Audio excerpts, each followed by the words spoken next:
News చూస్తున్నాం. ఎన్టీఆర్ జిల్లా ఇబ్రహీంపట్నం మండలంలో జరిగిన పేలుడు ఘటన ఇప్పుడు కీలక మలుపు తిరిగింది. జూపుడి గ్రామంలో పేలింది నాటు బాంబని నిర్ధారణకు వచ్చారు పోలీసులు. ఈ మేరకు గ్రామంలో తనిఖీలు చేపట్టగా 10 ఇళ్లలో వాటిని తయారు చేస్తున్నట్లుగా గుర్తించారు. దీపావళి కోసం వీటన్నిటిని కూడా తయారు చేస్తున్నట్టు భావిస్తున్నారు. కేసు నమోదు చేసుకున్న పోలీసులు ముమ్మరంగా దర్యాప్తు చేస్తున్నారు.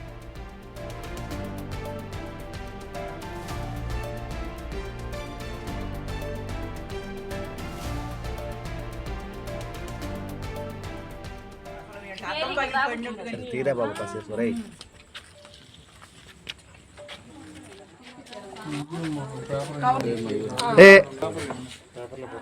ఎన్టీఆర్ జిల్లా ఇబ్రహీంపట్నం మండలంలో జరిగిన పేలుడు ఘటన ఇప్పుడు కీలక మలుపు తీసుకుంది.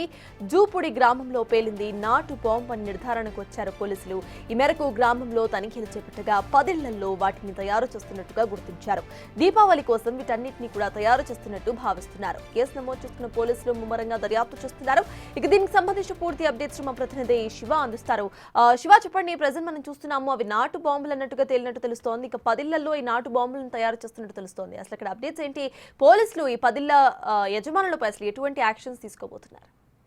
సపోజ్ మొత్తం మీద చూస్తుంటే కనుక దీపావళి పండుగ నేపథ్యంలో కూడా జూపూడి గ్రామంలో కొన్ని ఇళ్లలో దీపావళి మందులకు సంబంధించిన మందులు బాణసంచా తయారు చేస్తున్నట్లు కూడా పోలీసులు గుర్తించారు. అయితే నిన్న రాత్రి 11 గంటల సమయంలో, రాత్రి 10 నుంచి 11 గంటల సమయంలో ఒక్కసారిగా భారీ ఎత్తున పేలుడు రావడం, పేలుడు జరిగిన తర్వాత ఒక ఇల్లు నేలమట్టం అయ్యి పూర్తి స్థాయిలో ఇదైపోయిన పరిస్థితి కనిపిస్తుంది. ఈ నేపథ్యంలోనే అనేక సందర్భాల్లో కూడా పోలీసులు రకరకాల కోణాల్లో విచారించారు. బ్లాస్టింగ్ జరిగిందా, లేకపోతే గ్యాస్ సిలిండర్ ఏమైనా లీక్ అయి పేలిందా అనే కోణంలో కూడా పోలీసులు రకరకాలుగా ప్రయత్నాలు చేసిన పరిస్థితి కనిపించింది. కానీ పోలీసులు అన్ని కోణాల్లో విచారించినప్పటికీ కూడా ఏమాత్రం కూడా ఆచూకీ లభించలేదు. కానీ ఫైనల్ గా ఆ ప్రాంతంలో కొంతమంది వ్యక్తులు ఇచ్చిన సమాచారాన్ని బేస్ చేసుకుని దీపావళి మందులు తయారు చేస్తున్నారని చెప్పి కూడా పోలీసులకి సమాచారం అందింది. వెంటనే అప్రమత్తమైన పోలీసులు కూడా నందిగామ డీసీపీ నేతృత్వంలో ఆ ప్రాంతాన్ని అంతా కూడా సోదా చేశారు. దాదాపుగా 10 ఇళ్లలో దీపావళి మందులకు సంబంధించిన మందుగుండి సామాగ్రిని తయారు చేస్తున్నట్లు గుర్తించారు. దీనికి సంబంధించి విచారణ కొనసాగుతోంది.